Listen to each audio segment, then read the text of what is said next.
Hello, welcome everyone. I'm Joshua Habersky, Head of Federal Affairs for the Premium Cigar Association. We're back for another 3 at 3 segment. I'm very excited to have a special guest, Dr. Gaby Katie, owner of Kafie 1901 Cigars and the founder of the Boutique Cigar Association. Gaby, I'm incredibly impressed by your entrepreneurial resume and really looking forward to this discussion to talk about a variety of different things and the outlook on the industry. So welcome to the program. Well, thank you, Joshua. First of all, thank you for having me on. Thanks to the PCA, I think that our industry is in a position where it's time to start building bridges and really focus on moving forward. There's a lot of external factors right now affecting not just our industry, but the United States and the world. And it's through this type of communication that we can get things done. And I appreciate the opportunity. So thank you. Thank you. Well, let's start from the beginning. I want to talk a little bit about your background, your family history and the connection to Honduras. Looking at your different websites and biography and researching for this, I know that was a big part of your brand and the company. Yeah, so I take a lot of pride in Honduras and being from there. I was born and raised there. My father was born and raised in El Salvador, moved to Honduras. But my grandfather came from Bethlehem. We're a Roman Catholic family. Back in 1901, there was a mass exodus of Christians leaving the Middle East, particularly the old, what used to be the Ottoman Empire, and what became Bethlehem and Palestine and that region of the world. And we're like many families in the Americas. We don't when we talk about America, it covers North, Central, and South. So there's a lot of immigrants that have come to the Americas over the past 200-300 years. Our family, 119 years ago, made their move, and we've been in Central America and Honduras since then. And the Kafie families had very deep roots in the country. So for me, being a person from Honduras, having seen all the cigar factories, from Cuban immigrants come to Honduras, I really felt that, we really needed to put our fingerprint in the industry. And it's a painful process. It's not an easy industry to get into. It's not like we're making widgets, So I think through patience and perseverance and focus and really knowing when and where to invest, we've been fortunate to get to where we are today, which is still, in my mind, nowhere. But we're on our way. It is admirable what you've been able to do. But before you got involved in the premium cigar industry, you had a successful healthcare practice as a physician. Can you tell us a little bit about that experience and the transition into cigars? I know that there are a lot of people out there that would falsely say that, well, healthcare. How would you be supportive of cigars? Cigars are bad for you.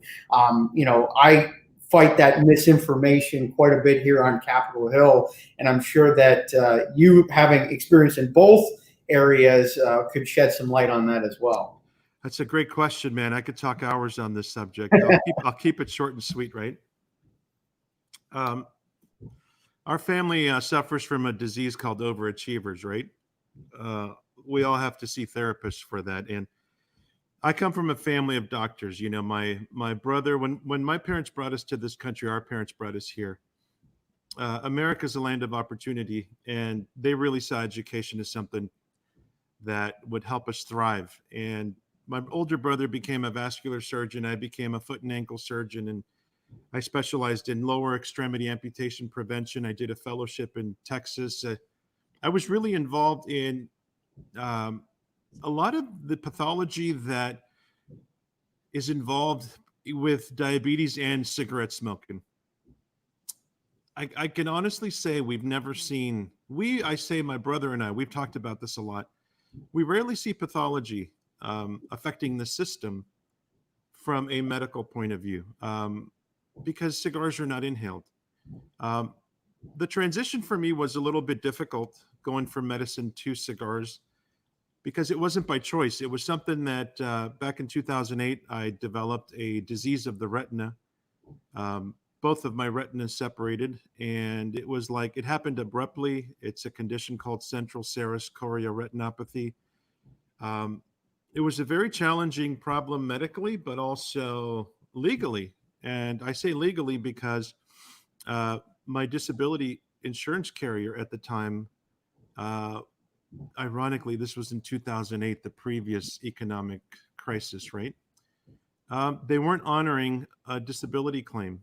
So I spent 3 years changing Florida law with my team of attorneys so that people who file disability claims um, within the state of Florida, if their insurance company is outside of the state, then we now have legal right to pursue them outside. Because most, if it's outside the state, it's a federal case. It's no longer a state case. So it really, I didn't realize that the insurance companies had loopholes in there to protect themselves from paying claims. So it took us 3 years to fight that battle. And I'll tell you what, man, it seems like God put me on this earth to fight battles that I didn't really pick, you know? So the positive thing out of that is that, you know, Kafie versus NWM, which was the insurance company, is the lawsuit that set a precedent so that any future disability claims that are filed in Florida now can rightfully pursue future benefits from any insurance company outside of the state of Florida. So this was not a way for me to, you know, for me, it's never about the money. It's really about doing what's right and protecting each and every person, not just myself and my family, but people that come before me. So that there's a sense of social responsibility that comes along with everything I do. And having me on the show today, I think gives me an opportunity for people to get into my head and try to understand where I'm coming from. It's not from a place of negativity. It's rather from a very positive place, but it takes time for these sessions to occur. And I thank you. Yeah, absolutely. So, you created, your company in 2013 that represents your family and the traditions. How has it developed over the years? What are you most proud of, and what are some business strategies that you recommend to others that are watching out there? I think the first thing, like in my medical training, is you're only going to be as good a surgeon as the people you train under. And when I got into the tobacco, the premium cigar business, I really had there was one gentleman, and I had talked to several people. I talked to Christian Adoa, who, 25-year friendship of just like we did everything except cigars together, right? And Alejandro Martinez being my wife's uncle, we've had doors open to us and opportunities. But there was a gentleman named Rolando Reyes Sr. based out of Honduras who his family still owns Tabacalera Reyes, or Tabacalera Puros Aliados, it's called. Hmm. And I went to them for the first 3 to 4 years as not just to make blends, but to really understand the entire process. This would be the equivalent to somebody going and spending 3 to 4 years with any of the other greats out there, from the Fuente family, Oliva, Padron, the Adoas. Rolando Reyes was one of those guys. Cigar Aficionado literally quoted the greatest tobacco technician to ever live.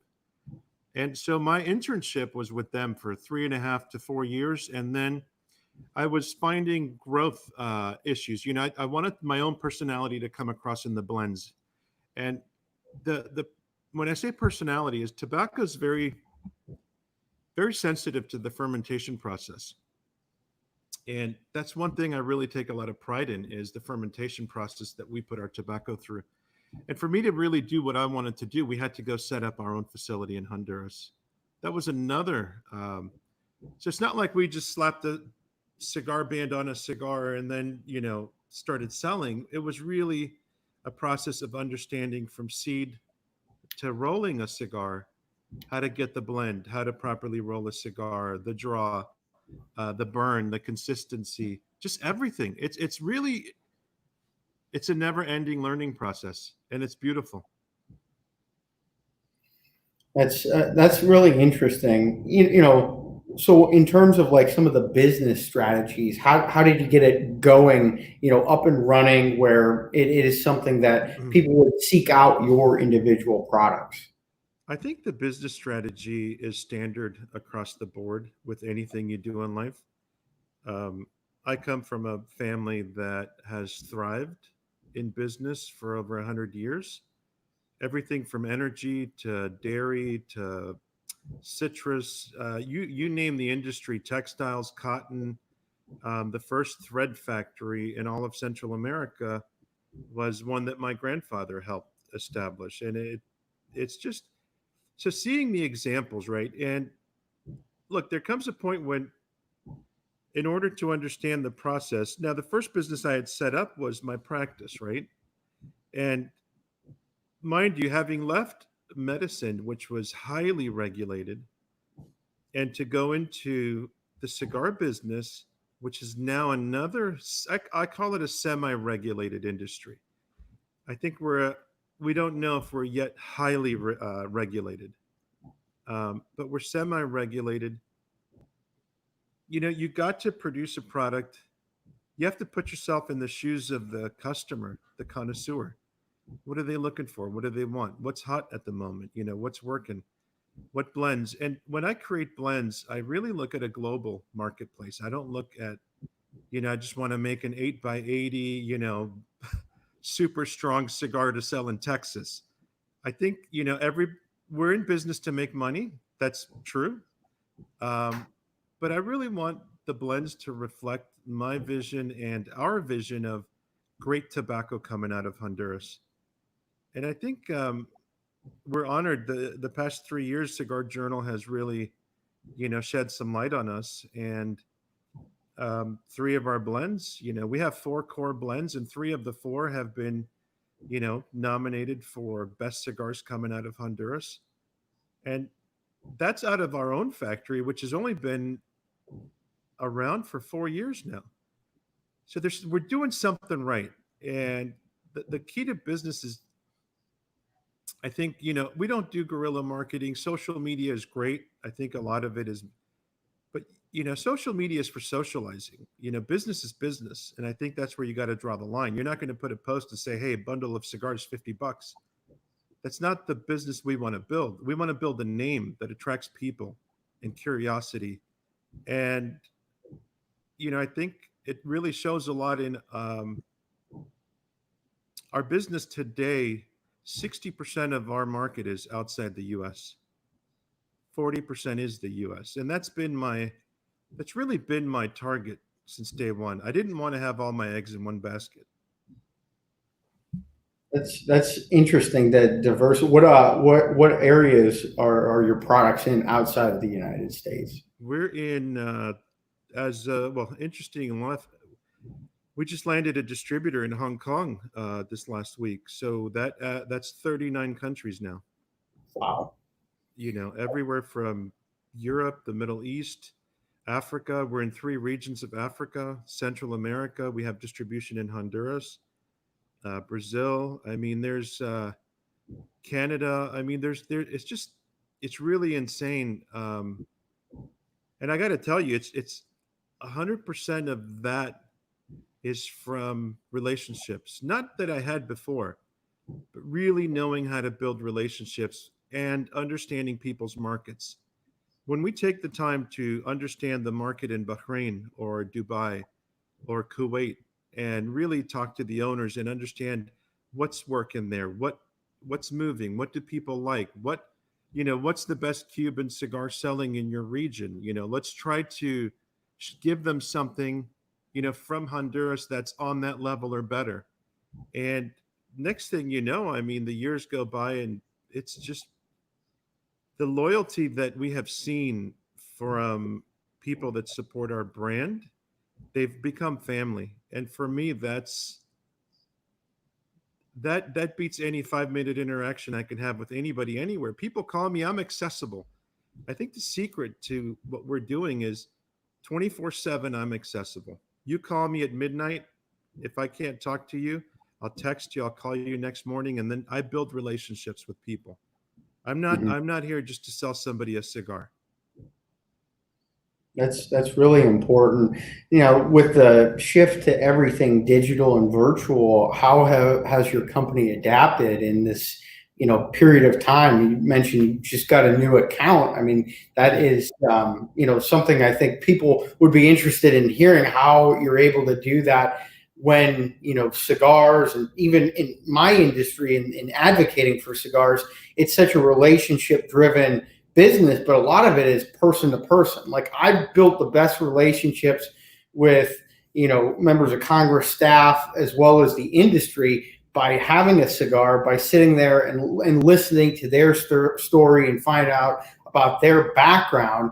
How have you been able to successfully adapt and continue your business during this challenging time? So the example with China or Hong Kong, um, we were blessed that I'd say about 6 to 8 months ago, our distributor from London was here in Miami, and we had him over at the house.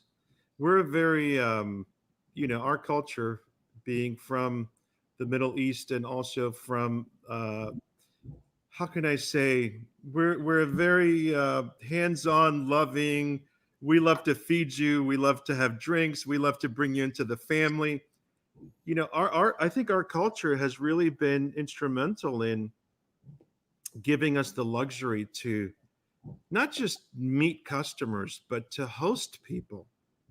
And when we can host somebody at our house, and our offices are also on a separate property next to our house, it's quite a luxury when you can have dinner with your wife and kids, and let's say your distributor and their wife, and after dinner, the nightcap, the kids go to bed, we come out to the office, and then we break out the bottle of whiskey and just enjoy, a great cigar. And it really takes a lot of time. This is not Amazon.com, click the button, you just made a sale. I'm giving my brand to somebody in a different country, and I have to trust that that person is going to represent our company well and our family well. And the fact that we're blessed to have somebody like Mike Choi in London, who was a Habano sommelier for over 20 years in China, um, when he refers us to distributors, it's powerful. You know, we Mhm. have we have two accounts, two of our large accounts. Um, the other one is out of the Middle East. The Zayani family, were Habanos distributors for 42 years.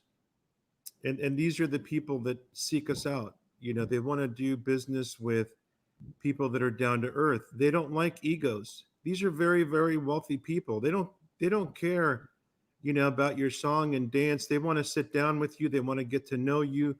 They want to know if when there's a problem, when a shipment gets lost, are you going to back them? That's what they want to know. And that's the one thing, is they give us loyalty, we give them loyalty in return. And I can't begin to tell you how much that just resonates in an industry that is as small as ours. When you're there to make sure side by side that you both succeed, it's wonderful. And people tell other people. Absolutely. Well, tell us a little bit about your product offering, the different blends, and your personal favorite. I'm enjoying your Maduro now, and first and foremost, before you answer the question, thank you so much for Oh, sending a care package. And not only, and we'll get into this in the next question, you not only sent cigars but coffee, which oh I think man. is a combo. So I'm enjoying both right now. That's your weak spot, huh? The coffee. The coffee. That's great. So the blends that we have, I think we're one of the companies with the fewest number of blends on the market. We have two brands. Kafie 1901 is the one that represents our family and my vision of blends. And then we have San Geronimo Cigars, which is a brand that was owned before by Oscar Ferreira. He's my right hand and the partner at the factory that oversees everything in Honduras. So total, we have 7 blends. The Kafie 1901 line goes from a San Andres Mexican wrapper to a Habano Maduro from Nicaragua, which is the one I believe you're having. Uh, I've always loved Sumatra tobacco. Uh, it's a very difficult tobacco to work with because it tends to be a little bit gritty and earthy.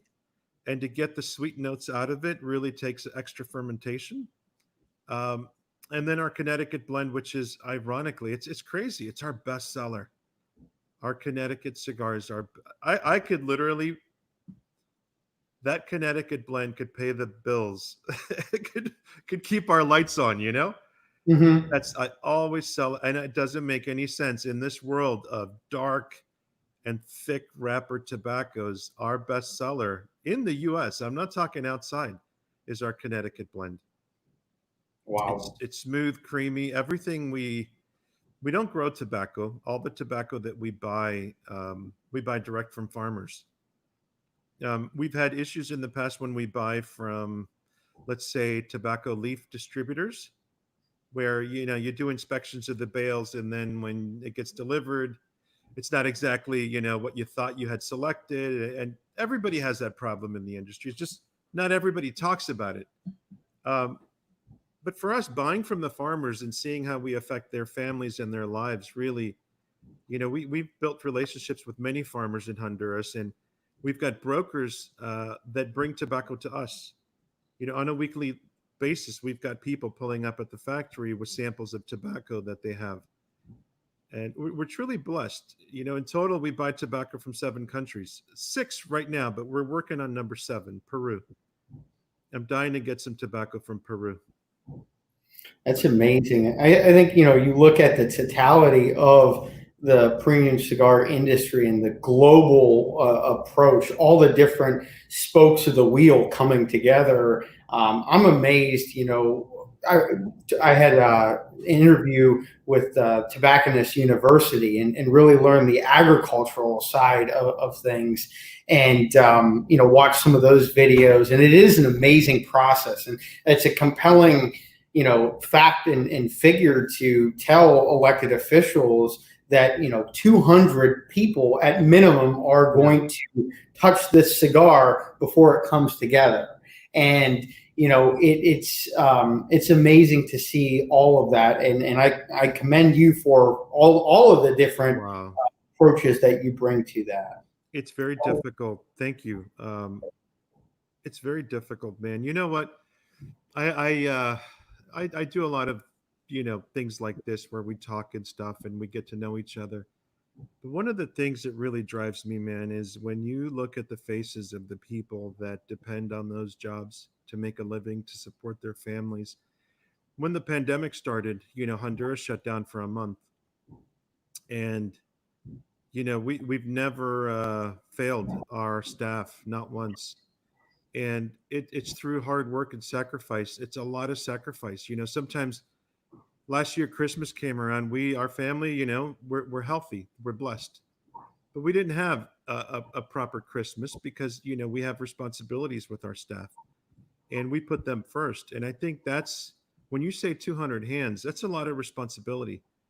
And in a country like Honduras, where the labor laws are very strict, we have the highest salaries of I'd say the second highest salaries next to Costa Rica in all of Central America. You know, average labor, average salaries are. There's a lot of people that'll debate me on this, but I'm just speaking from our experience. 2 to 2.5 times the salaries of Nicaragua, and not just on a 12-month basis, but also we have to pay 2 extra months, one for Christmas bonus and one for retirement. So we're not only paying 2.5 times the salary, but we're also paying 14 months a year for our permanent staff. We don't have growing seasons because we don't grow tobacco, and we don't close the factory in December and let everybody go. We work slow and steady all year long so that these families can have stability. And it it's the business. It is. It's not draining. What is draining is really trying to work on this side of the fence, right? So we've kind of got manufacturing, cigars, boxes, cellophane, distribution. We've got all that under control. But where it gets difficult is, let's say our company has 0 salespeople. We have no salespeople. We have no independent sales reps globally. I mean, nowhere. And so it's kind of like a mini Padron model. Padron doesn't have any salespeople. People place an order, they get their product when it's, available, right? But the hard part that I find is, and I'll call myself a one-man show, is really growing the business from this point forward. So yeah, I'm great at setting up a small business, right? But from here to the next level, and I've talked to many guys like Steve Saka and other, guys that are 20, 30 years in the industry. And that's the biggest and most painful step, is to go from where I'm at to the next level. Because if we double production, the investments we have to make are literally tenfold. It's not just, add another dollar and you can double production. It doesn't work that way. We have to store and age and ferment 10 times the tobacco to double our production and keep a consistent product on the market. But I love where we're at, Joshua. That's the beauty of waking up in the morning, is I absolutely love where we're at. Yeah, absolutely. And then, of course, the gourmet coffee business. I'm really interested in that because I think it's a 1-2 punch, like peanut butter and jelly, coffee and cigars. On your website, it says there's nothing better than a friend unless it's a friend with coffee. And I think that statement is spot on. Tell us a little bit about this business and the connection as you see it to cigars and coffee. That statement is spot on, but damn it, I've never had a friend come up to me with a cup of coffee. Really? I'm still waiting, man. I seem to be the guy just giving everybody coffee. But so coffee in our family, man, my wife's family and I, because she's also from Honduras, there's a coffee company in Honduras called Café El Indio, the Indian, right? And it goes back to 1933, and it was established by my wife's grandmother's parents. So they're going on almost 90 years in the coffee business. Our family too are large exporters of coffee, and we're fortunate to have my cousins here in Miami that have one of the most gorgeous roasting facilities. And they do their own brands and a lot of other brands for big box retailers like Costco and Sam's Clubs and BJ's, also on Amazon. So I'm blessed that we have the family connection to the coffee. It's a single source coffee from one farm just for us. And then we're able to roast it here. It's an organic coffee roasted at an organic facility, USDA certified. I'm just a coffee nut. The reason we started the coffee was, I'll never forget Glenn Loop. I think it was about 3 or 4 years ago. We had a meeting in Miami, and the meeting was basically, all right, everybody needs to pitch in 40 grand or whatever the amount was. It was a large amount because, the lawsuit that was filed against the FDA. And man, I'm not in a position just to cough up 10, 20, 30, 40 grand, 50 grand, like some of these, and I'm grateful to them, some of the older, bigger factories. So what we did was we introduced the coffee, and since then, until I think two months ago, we made some changes because we want to grow the business. All the proceeds have been really going to CRA, and it's been small and steady, plugging away, and we don't really charge a lot for it. It's a coffee that retails for anywhere from $16 to $18 a pound. We wholesale it very cheap just to get it out there, just to keep supporting CRA and doing our thing. But in the next 2 to 3 months, I really want to take our coffee business to the next level. Mm-hmm. I think when we look at the feedback that we get from it, it's just insane. People are just loving it. They love the coffee. And you see the packaging. We're not a marketing company, Joshua. We're not a marketing and advertising company. We take pride in our cigars and coffee, and we're all about the experience. When you're having a cup of coffee or smoking one of our cigars, are you going to say, damn, I just got my money's worth? That's what it's all about. Did you get your money's worth? and not just your money's worth, but do you feel you experienced a cigar that you actually paid too little for? And that's where we thrive. We really make a cigar that, from I don't want to talk about what retailers say, but at the price point we're at, when all boutiques in the market are in the $10 to $15 range, and we're MSRP 650 to 850, holy shit, man, that's powerful. That's really powerful. And we haven't had a price increase since day one. We haven't done that. We've had many blows. We've spent a lot of money with lawyers since FDA passed their regulations. We're trying to figure out how to survive. So these are topics that PCA and small manufacturers really need to discuss. Like, I don't, and we'll talk about this later. I'm sure you have questions, so go ahead. Yeah, no, I want to kind of shift into the next part of the segment, really about the Boutique Cigar Association. When did you found this, and what are the goals, the main goals of the organization, and what you've been working on recently? So the main goals haven't really changed at all since day one. The reason the BCA was founded was because, I'll be honest, there was panic. There was panic in the streets. February of 2016. Was that when the no, August of 2016, August 8th. That dreadful day, right? August 8th of 2016. Because there were deadlines, at first, you needed to register by September. Then you needed to, we'll postpone it 3 months. And then we need a warning plan, advertising plan. All these boutiques are calling up lawyers. Lawyers are wanting 5 to 10 grand retainer fees. They're starting to panic. Big factories are dumping them. They're saying, look, you're not big enough for us to really go through the FDA process with you. We're sorry, unless you place bigger orders, you're going to have to go somewhere else. So being, it's like there was a group of us, probably 5 to 6 of us, that would communicate, and we all shared the same concerns, and the concerns mostly came from a lack of information.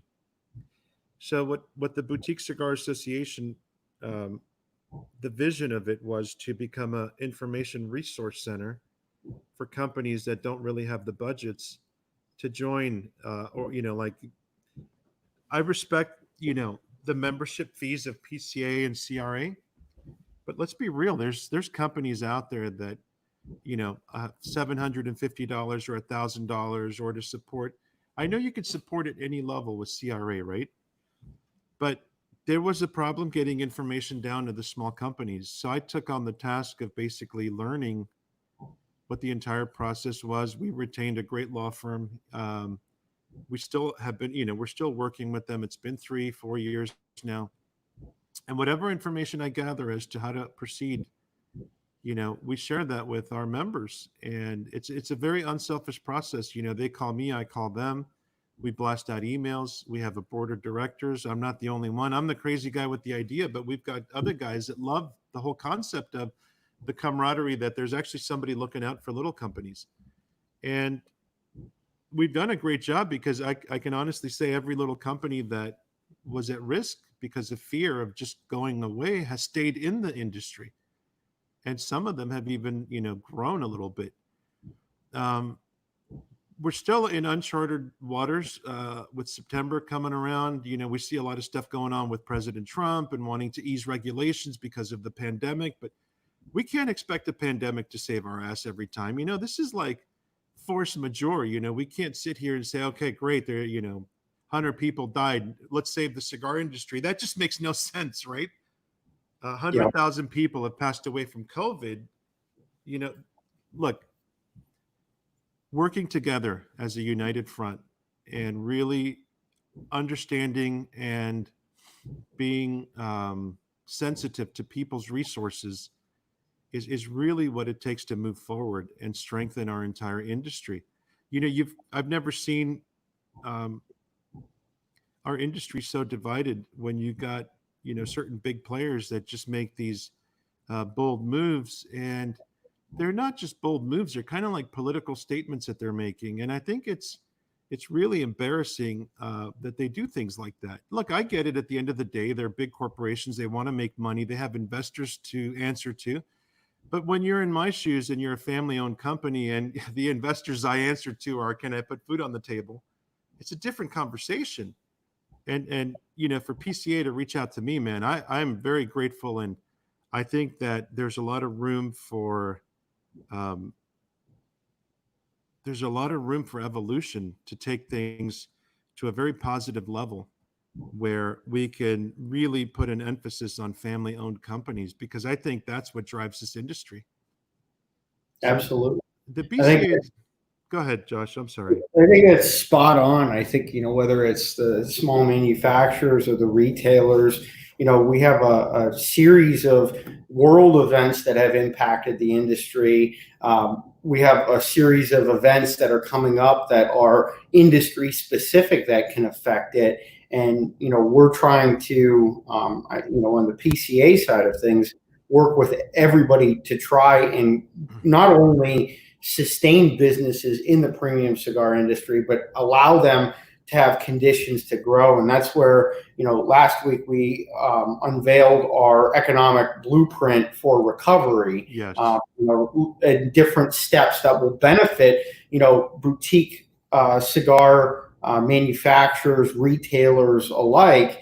And I think that has been something that's been positive. Yesterday, the Senate passed the Paycheck Protection Program reform, and a lot of the provisions that we advocated were included in that. And we're hopeful that some of those things will be impactful to the retailers that can get the product out there and have a good summer season and fall season, where some of the negative effects and consequences of those world and industry events, we're able to get past that and have a better 2020. I think the beautiful thing about this country is that, and I know I'll get criticized for this, but the regulations are not really intended to put people out of business. Regulations are really made to organize an industry so that it thrives, so that it's more successful and more profitable. But unfortunately, being in the tobacco business, right? There's a big, it's like that's got to be the worst word on the planet for us when it comes to regulation, that we're in tobacco. Everyone that understands premium cigars, you don't even know how many doctors love cigars. Doctors are like, they're the ones keeping cigar shops in business. Let me tell you, doctors and lawyers and highly educated people who love the relaxation and that time to really concentrate and focus and allow you to think. And but yeah, man, I think what you guys are doing is great. I'm going to read up on everything that's happened the past week. For small cigar companies, look, I'll tell you, man, I want to get this point across, and I want to get it across very strong, and then we can talk about other things that you have planned, right? Every small cigar company's dream is to attend a trade show where they can get more business. That is a fact. So how do we get from here to there is the question. I mean, we're all dying to go to the show. It's not like, I can't afford it. A lot of times I can't afford it, but we could sacrifice. We can make changes. But we have to look at, return on investment. And I know we're not just investing in a show. We're investing in the PCA, in the political mission, in the protection you guys are giving every cigar company out there. So it's time we have these talks. I think it's been, we've all been very busy, juggling a hot potato the past 3 years. It's time to put the potato down and really have some good conversations. Absolutely.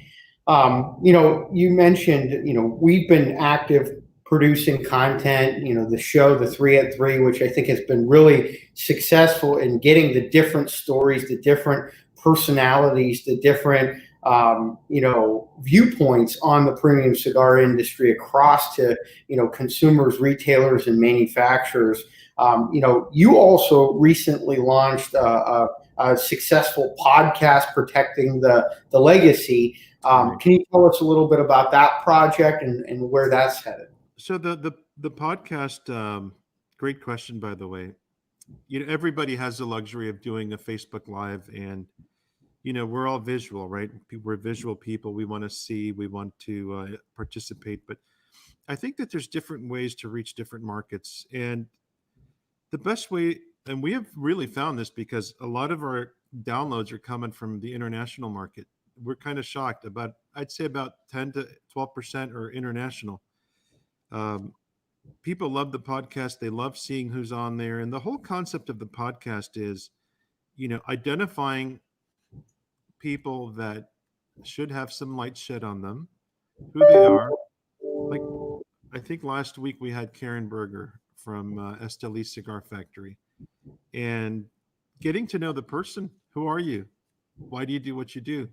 We don't sit there and tell us about your blends, because everybody does that. We want to get to know the people, the families, the stories, and really protecting the legacy. And if there isn't a voice for that, then that's what we created. We created a voice to get to know what drives people. What is it that they love? Why did they do what they do? Why are they doing what they're doing? Because if people got into the cigar business to be rich, I think they should go see a psychiatrist. You get a lot of really genuine people. I mean, we've had Anwar from El Cedro Cigars. Armin is one of our co-hosts from Dove Cigars.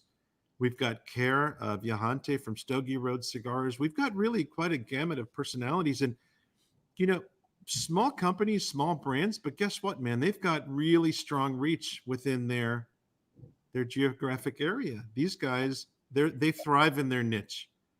And it's beautiful to really see, what characteristics do they have that allow them to thrive in their niche? And it all comes back down to one thing. There's one thing in common. I think there's a love for the industry and a love for the people that work at the factories. And a lot of us, and I've gotten this, is we have a sense of social responsibility to take care of other people. It's not about me. It's never about me. It's funny. I tell all my distributors and all of our retailers, like, at the end of the day, I'm just an employee of you. I work for you. I have to get you the product that you want for your store to be successful. And at the factory, I mean, when you're constantly feeding this operation to keep everybody taken care of and fed, who's working for who at the end of the day? We're working for them. So we're literally working for both ends of the spectrum. And that's where the passion comes in. Because if you don't love this industry, you'll quit and you'll get out and you'll go find something else to do where you could focus just on you. So it's a very unselfish and loving industry. It's probably, I think that's what I enjoyed the most about it. Having left medicine, where you're used to seeing, a patient and not getting paid, or maybe you do some free work, or, you'll go visit homeless people on the weekends because their Medicaid doesn't cover, the twice a week visits. Coming into the cigar industry, I found people that really drove me to do all these unselfish acts. And it's not about me. I'm very proud. I'm confident, right? But that's not the ego's ignorance. The ego comes from ignorance, because if you think your own farts smell great, then you need to go lock yourself up in a room and smell your own farts. But with that said, man, please, you have a segue. Take us somewhere more refreshing. No, I couldn't agree more with you. I think that the personality and learning about why people have such a vested interest in the industry beyond, the finances of things, Yeah. is really important. And that's what keeps you going. Like, there are times where on Capitol Hill, we have experienced defeat. There's something that's introduced that's problematic, and you get dejected. And I think the thing that keeps us all motivated, that are working towards this, are the people, and the having conversations with different folks in the industry. For me, whenever I get down in the dumps, being able to talk and communicate with someone and learning from it, I've worked in advocacy and lobbying now for a decade, and I've represented motorcyclists, people with diabetes, small banks, Yes. and now premium cigar tobacconists. And I can honestly say that sense of community is unlike any other. We certainly have our challenges, but we have opportunities for growth, opportunities to collaborate. And I think that segues into the next question. How do you think that, all of us want to see the premium cigar industry continue, thrive, and eventually grow? How can we get, organizations like the Boutique Cigar Association, the Premium Cigar Association, and Cigar Rights of America, and any of the other factors out there, how can we work together to achieve some common goals? Well, that's got to be the toughest question on the planet, because I'm like up in the peanut gallery looking down at PCA and CRA, and you've got certain cigar brand owners and company owners that have such strong opinions. Well, I put this much money, you put that much, I put more, and it's like, look, guys, put your egos aside. All right, we're not trying to save one brand, we're trying to save the industry. And the guys at risk are the family owned companies. If we really humble ourselves and we realize that everybody started the same way, everybody started small. Carlito Fuente shows pictures of his family rolling cigars in the kitchen table. Nick Perdomo, Jeff Borshowitz, they talk about how they started out of their garage. You look at what's Miami Cigar Company, Nestor Miranda, same story. They started out of their garage. And it's these are all the stories are the same. Lito Gomez, went from owning a pawn shop to going into the cigar business, and the year he won Cigar of the Year, he cried. He didn't cry because he was happy. He cried because of the pain, the level of pain and sacrifice that it took to get to that point. So when you look at all these families, and we all share the same pain, and we all share the same struggle, and we're all fighting the same fight, how can we possibly go against each other? Look, let's put the big corporations aside, and I won't name who they, everybody knows who they are. They're looking to get bought out. They're looking to refinance their loans. They're looking to leverage, from going bankrupt. That's great. Let them do what they do. That's where they thrive, right? But when you look at the families that are in this industry, we all feel the same pain. And when you look at the small cigar companies, the Boutique Cigar Association, you know what all our guys want to know, 36 different companies? We want to know that we won't be out of business come September. That's all we want to know. But for 3.5 years, that's all we've been waiting for. First, they postponed substantial equivalence testing to 2021. Then, health organizations sued the FDA, and then it got put back. Now it's coming up in September. We got a 3-month postponement. It comes down to this, the law firms that are representing cigar companies. I'm fortunate to have a great law firm I'm working with, but guess what? When I refer other brands to them, they're full, they're booked. They won't take anybody else. So then we refer them to other firms in Washington, D.C., and the amounts of money they're asking for are through the roof. So the healing process won't begin until we get some sense of closure on, can we stay in business? And my philosophy is I'm going to stay in business until I get a certified letter saying we can't sell cigars anymore. And I don't think that day is going to come. My gut feeling, my mind, I don't think that day will ever come. Premium cigars have been a part of American history since the turn of the century. There were over 6,000 cigar factories in the United States in 1900. Cigar factories, not cigarette factories. And what's happened is the industry has evolved. There's a lot of power in the hands of a few people. When you look at a large company that owns, the first, second, and third largest retailers in America, I think that's corporate America. I get it, but that power can be dangerous when they pull, their support from the premium cigar industry show. So for us as small producers, what we want, all of us want this, is we want to go to a show where it's affordable, it's fun, the return on investment will be there. We're not spending more on union workers than we are on trade show floor space. It's actually pretty cheap to get a booth with the PCA. But if you want to hang a sign up, if you want to plug in a light, if you want to put a sofa, all of a sudden, you're in the $30,000-$40,000 range to have a good presence at the show.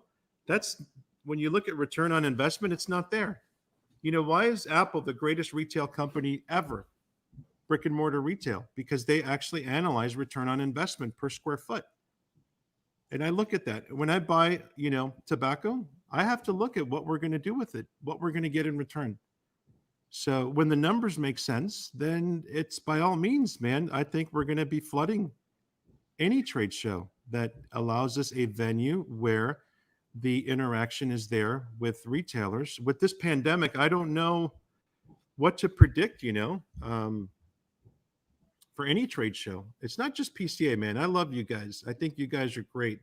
You're fighting the fight. And if you said to me, hey, Gaby, we need you up here tomorrow, I'm on a plane to come and fight the good fight with you guys. I've always done that.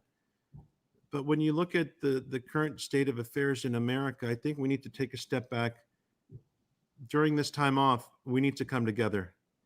And I don't care if you own a huge brand or a small brand. We all need to sit at a table where we all respect each other, put our egos aside, put our minds together, and focus on how to get, how do we get through this? I think the Newmans have done an outstanding job trying to defend and protect premium cigars. Carlito Fuente, man, my hat's off to him.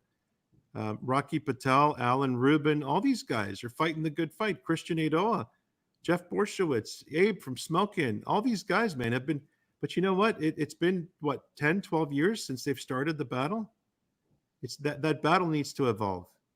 And I think some light, we always say, 3,000 brick and mortar shops are going to go out of work, 30,000 jobs, 300,000 jobs in Central America. Like, man, you know what? Let's put some faces to that.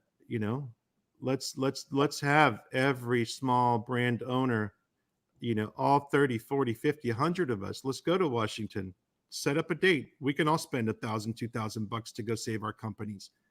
Save the Leaf started on that principle.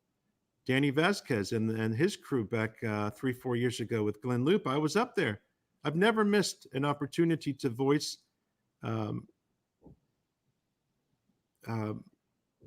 my opinions on preserving the industry.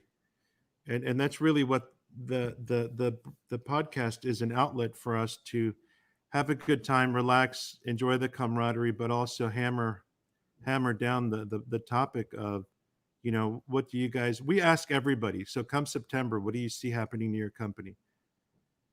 And it's a lot of unknown. We're in uncharted territories. It's an election year. It's so many things are happening, man. Yeah. I know you guys work 24 hours a day doing what you do. We're all grateful for it. And believe me, and I'll tell you, I want to support you guys the best way I can. And we will do that. But we also thank you, man. In your candid and frank comments, I think that it's helpful. I think that we'll continue this dialogue. We do have a question from the audience. What advice would you give to young entrepreneurs in the cigar industry? Can retail or brand owner? It says in the industry. So I think the education, is the best thing, is the key to, when you look at a cigar, it's just tobacco leaves rolled, right? But it's like, you really need to understand tobacco, understand what it is that you're dealing with. Because why is one tobacco $1 and why is another tobacco $25? And then when you begin to understand cigars and what they're all about and the stories, not just of how the blend was made, but the stories of the people behind the processing of the tobacco. That's where the secret lies. I could take binder, filler, wrapper from my factory and do the same thing at another factory, and it's going to be a totally different cigar. because it all comes down to processing and fermentation of the tobacco, the duration, the temperatures, the humidity levels. Tobacco is so volatile, man. You could take a cigar, put a banana next to it, come back the next day, your cigar will taste like a banana. So, it's really something that changes. And when you look at the temperature, the climate, the humidity of each and every country, the altitude, our factory in Honduras is at about 1,800 feet elevation. We have fog rolling in over the mountains in the early morning. So we're actually trying to dehumidify the aging room while everybody else is trying to humidify it. We're doing the opposite. So there's a lot of variables. And if you see a lot of cigar nerds nowadays buying these humidity devices to check the humidity on their cigar, you could really start with take a box of cigars and humidify them differently and smoke all 5 different cigars. And you know what? You're going to get different flavors out of all 5 different cigars that are humidified differently. So educating yourself on the cigars is really what you want to do. It's like if you ask me, okay, I want to open up a soccer supply store, right? Shoes and shorts. And I'm going to tell you, go learn everything you need to learn about soccer and playing the sport. And with cigars, look, business is business, man. You can hire a lawyer, set up a corporation, get your tobacco license, set up a retail store, get the right location. It's all standard information, but be a master of the leaf. And don't just become like a fanatic of one factory. You need to understand every factory, every region, every country, even Cuban cigars, the puro, binder, filler, wrapper, one country. What's that all about? Cuban seed, where's it grown? You take Cuban seed, you grow it in 10 different places. It gives you a different leaf that tastes different. It's the same seed. So education on the process of making cigars, the anatomy of a plant, what each leaf does, the growing regions. And, that's one of the things that we're currently doing right now is we're really trying to break down the map of tobacco from different regions to really create new blends. But since 2016, we haven't introduced any new blends to market. The FDA made it pretty clear. No new blends. If you introduce a new blend, it has to go through pre-market approval. Pre-market approval requires substantial equivalence testing. So like Padron, since 2016, we have not introduced any new blends to market. And our business, thank God, has grown each and every year. Because what we've done is we take the same blend and just continue to make it better and better and better. There's never a boring day in this industry. Never. There's only boring people. Well, you're certainly not one of those boring people, Gaby. Thank you so much for your insights. We're coming up to the top of the hour. I look forward to continuing this conversation, continuing to find common ground where we can work together and really fighting for the industry in the best way possible. And I'm sure that, others in PCA also share that same sentiment. We have an open door, and whenever you're in Washington, D.C., I would love to have some coffee and a cigar with you. Yeah, I'll provide the coffee too. You will. One. I really appreciate that. It's like I said, it's a very humbling opportunity you've given me and us. There's a lot of people that are tuning in that kind of want to see, what the angles are with BCA and PCA, and there are no angles. We're both fighting the same fight. You guys have a bigger torch than we do, and I think if we can resonate the same message, and unfortunately, we live in a world where you got to put a lot of money behind the message, either in lawsuits or political lobbying, but man, I'll tell you what, I'm an expert at nagging people to death. So That's part of the job. Yeah. But thanks again. Thank you, everybody, for tuning in. We really appreciate the cigars and the coffee and the insights that you shared. And again, we'll continue this conversation offline and put some pieces together. Between now and September, we got a fight ahead of us. Joshua, thank you and everyone at PCA for all you do. We're here by your side. I appreciate it all. So thank you very much. On behalf of everyone at our factory, at the BCA, we all thank you. Thank you. Take care, my friend.